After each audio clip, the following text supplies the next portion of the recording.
Betty, welcome to our show. Thank you, Kathy. I am very proud of some of the interviews you have done, so I feel very honored that I am here today. Thank you, Betty. You are a lawyer, you're a politician, and also a banker. You have a lot of the first, right? First Chinese-American woman passed the bar test in Southern California until 15 years later, a second Chinese-American woman. And the first Chinese woman who founded a bank. And you were former mayor of Monterey Park and also 2 terms of city council on the city of Monterey. So I think a lot of people should know about your stories and also how you view a lot of the issues that Americans care about. So first of all, how you became the first Chinese-American woman who passed the bar test in Southern California back into like early 1960s, right? There was the Chinese Exclusion Act in the 1800s that prohibited Chinese from owning property in America. In fact, it went so far as to prohibit Chinese from being buried in America and prohibited them from coming to the United States.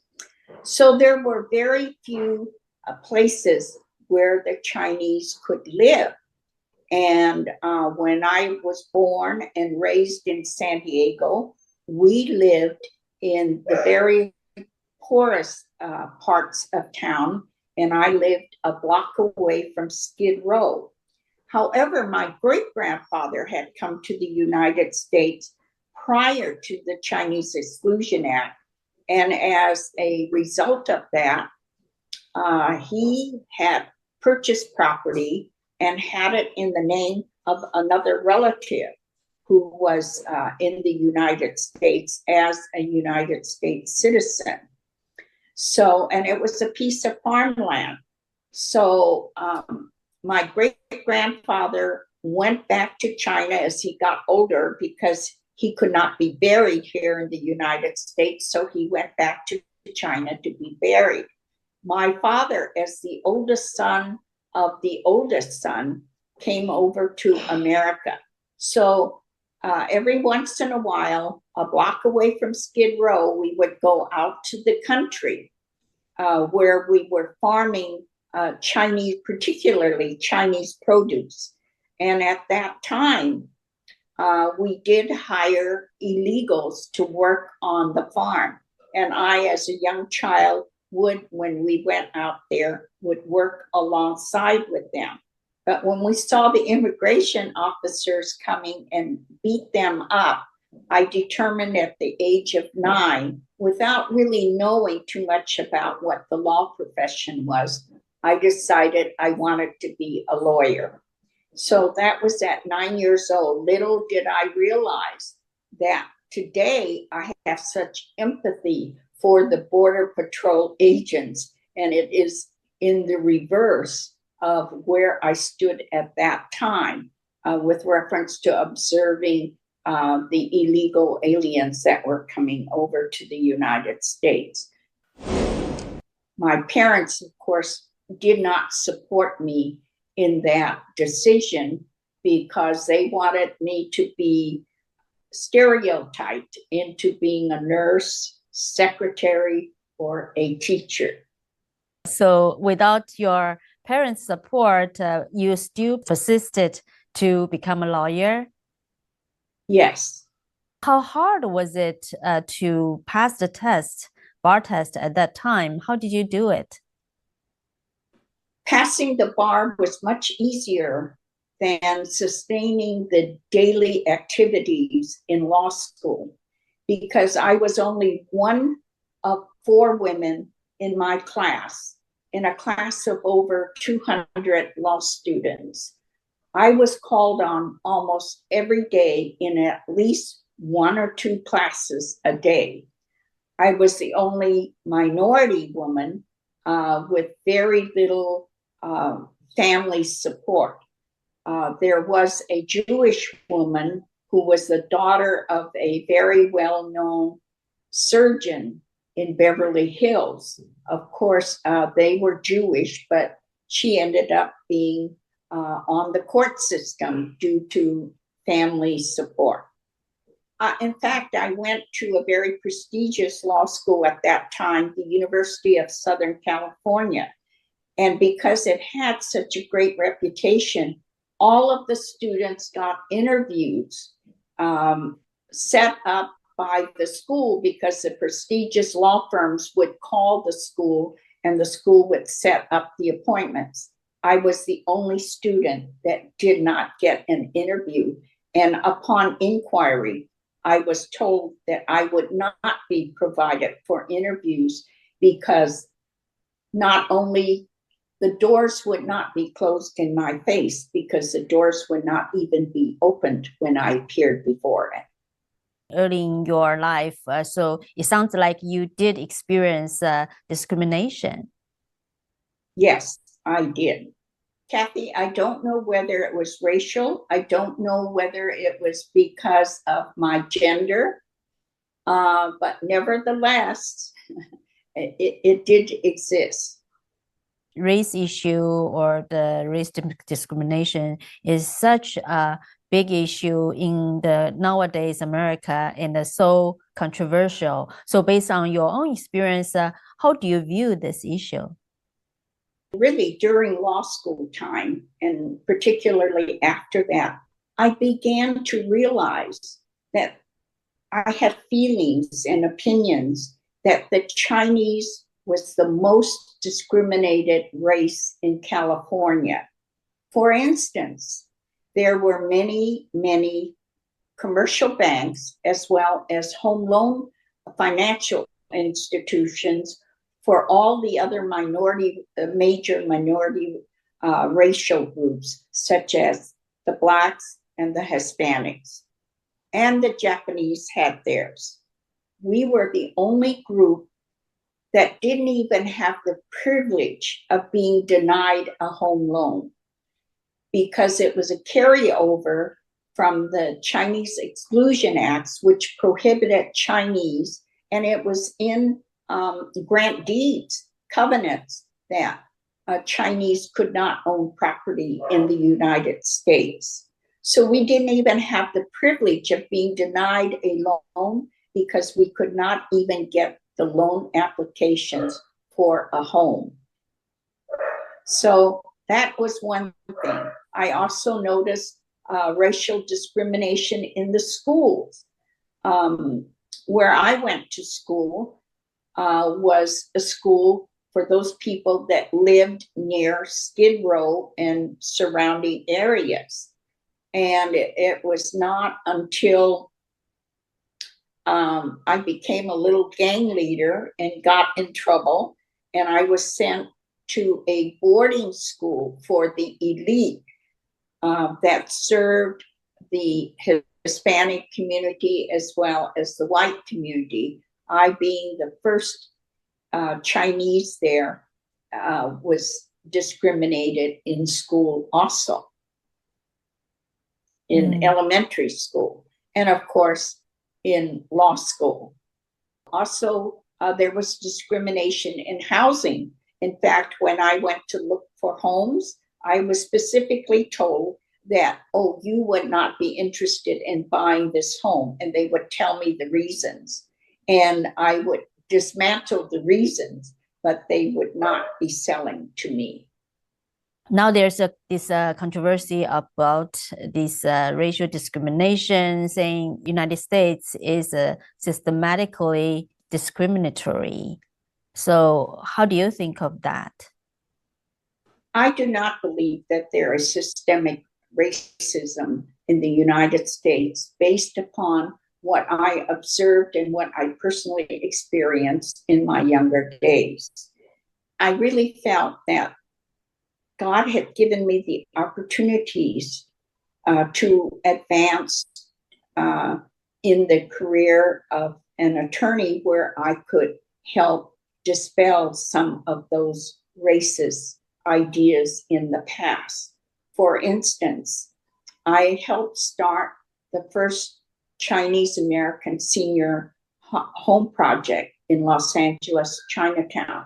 I also helped with reference to the first consolidation of medical services in high-rise buildings in Chinatown. I also started the first financial institution that would provide home loans for the Chinese community. I also was able to be hired to become an attorney where I represented the Los Angeles Unified School District and Los Angeles Community College District, where I was able to help minorities advance in their educational careers, as well as making sure that we were not discriminating against the Asians. So basically, it sounds like you experienced unfair treatment, but you actually used the opportunity to advance for other Chinese Americans. Yes. What made you be able to succeed under such an even harsh situation? I think it's important for young people to remember that you should not allow other people to set your boundaries of how you succeed. You need to believe in yourself and not be afraid to fail. I failed when I went out. They told me I wouldn't have any interviews. I went out and I found my interviews, but I was rejected at each of them. So I started working at the law office where I was working as a secretary. I made less money as an attorney than I did as a legal secretary, but that opened doors for me because no one should set your standards of what you can achieve. It requires work. It requires sacrifice.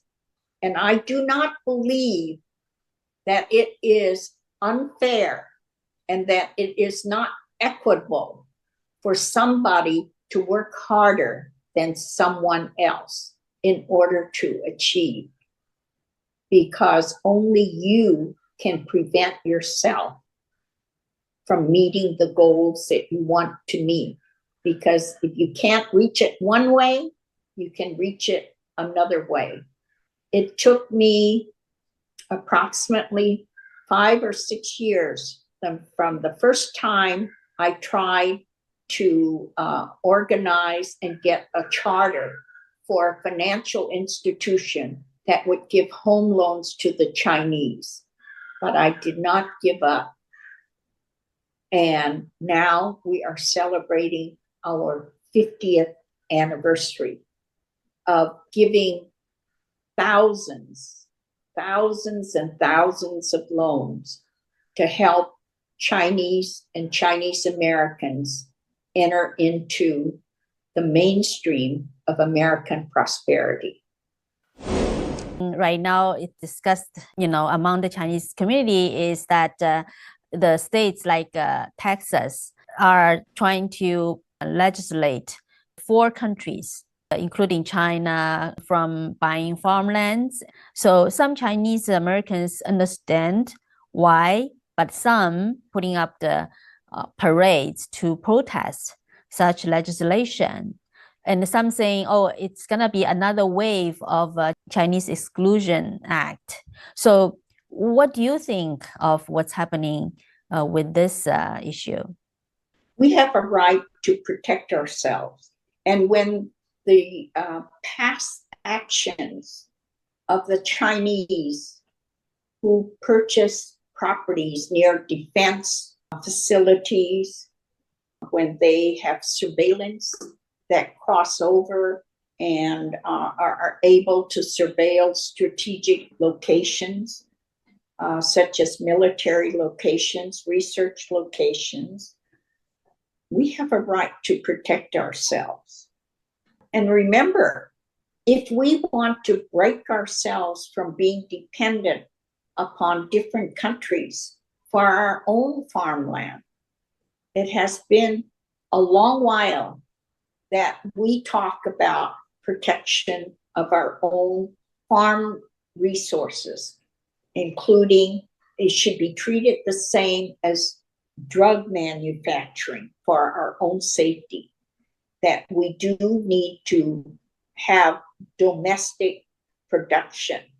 And when we sell farmland to a country where people that buy it are really supporters of that country, that want to destroy us, that want to protect their own economy's growth by any means that will harm our ability to protect those resources for our domestic consumption, then I think we do have that right. I think as a Chinese American, I really feel that if you are coming over here to America to take the opportunities that we have provided, then I think the loyalties should be to the United States of America and not to communist China when you see the damage that it has done to the people. And I believe that we should be proud of our Chinese heritage, but not to the point of destroying the principles that we have here in the United States, under which we were able to prosper and to become free under our government, in contrast to that of the communist government. We see what has happened to Hong Kong. We now see the threats to Taiwan. Isn't that important enough for the Chinese here in America and the Chinese Americans to speak out? Very good point. So you really feel the Chinese Americans should speak up against the Chinese Communist Party's aggression in order to protect ourselves and the future generations' opportunities here. Yes. However, even the Chinese Americans, many of them that have been elected to office, have followed some of the principles of promoting CRT, sexism, and equity. And those are Chinese Americans. It is important for other Chinese Americans to speak out, but it is also very important for those who have immigrated to America to speak out.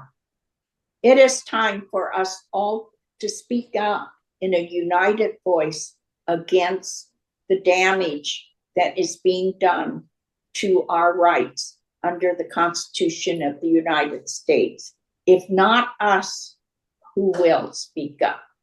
Even though I am proud of my Chinese heritage, and I have been resolute in trying to take advantage of America's opportunities so that the Chinese can be included in those opportunities, I do not believe that the silence on what communist China is doing is in advancing that. And as we continue to cover up, and as we have allowed China to prosper economically with help from the Americans, the American economy, the American businesses, and the American policies towards wanting to become peace partners with communist China, I believe those need to be viewed with a different perspective in terms of President Xi and the Chinese Communist Party's goals of becoming the world power, regardless of any means that can be used. That is harming us. And that in particular is harming the Chinese community. We need to speak out. We now see the Communist Party flag being flown above some of our Chinese organizations that had to fight so hard against discrimination in America during the Chinese Exclusion Act period. I think we have forgotten all that. The ancestors before us fought so hard to get where we are today. And where are we today? We are successful in schools. We are successful in commerce. We are successful in our jobs to the point where we are again being discriminated against. And that is being enhanced by our failure to speak up when things are wrong. And when those wrongs come from a country where our ancestors came from. I think it is the obligation and the responsibility of each of us, no matter if you only have 1% Chinese genes in you, that it is our job to speak up for what is right in order to work now, because later it will be too late. And we cannot do that by covering up the truth, by being blind to the truth, by being silent to the truth, because unless we have truth, we cannot work on solutions together. We have seen now the silence. We now have the deafening silence in Hong Kong. And even people here in America that have their roots in Taiwan, they are being silent as the communist government acts in a very threatening manner to Taiwan.